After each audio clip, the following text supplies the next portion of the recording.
Hello guys, welcome back to our channel, Life in Motion Studio. Let's talk about something a little creepy, something I think almost all of us have experienced.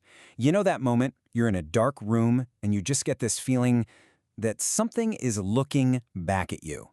Well, today we're going to pull back the curtain and find out exactly why you see faces in the dark. Yeah, really think about it. Maybe you're lying in bed, the lights are out, and you catch a glimpse of a shape in the corner of the room. And for just a split second, it is unmistakably a face.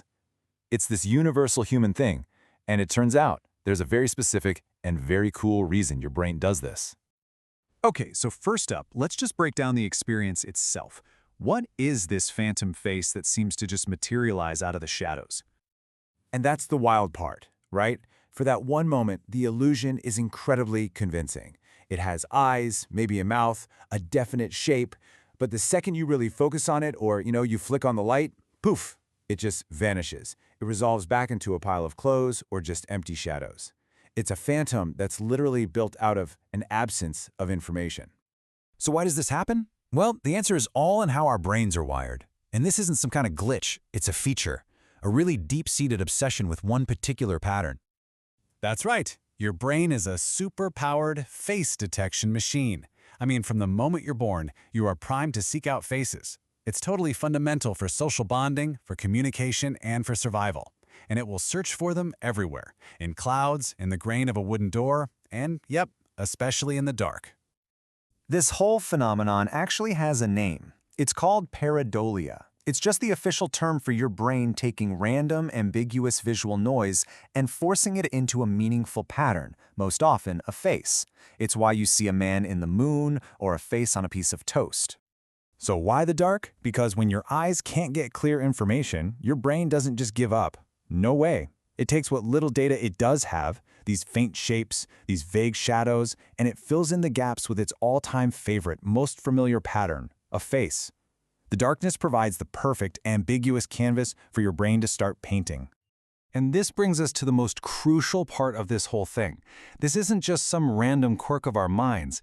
It's a deeply embedded survival instinct that's been passed down for thousands and thousands of years.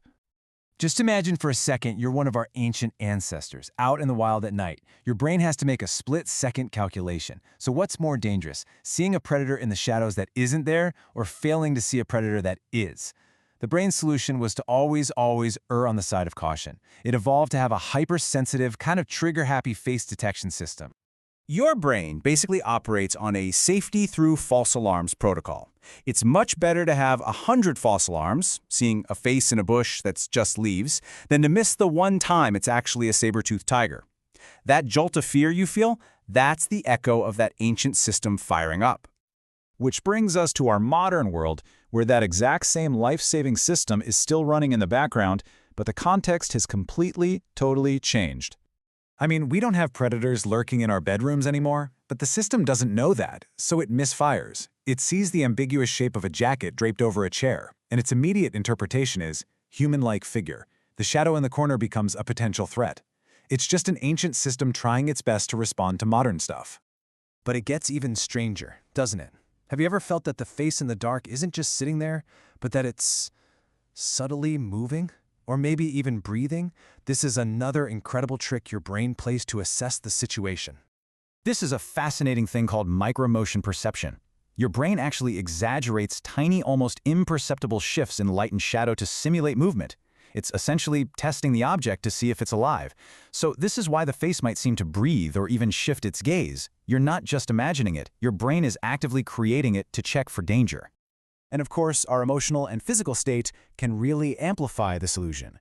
If you're already stressed or anxious, your threat detection system is on high alert.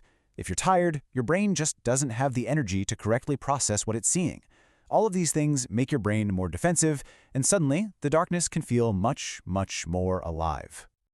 So let's bring this all together for the final and I think most powerful takeaway. What does all of this actually mean when you're alone in the dark? That figure, the eyes, the face that you see in the shadows, it isn't really there.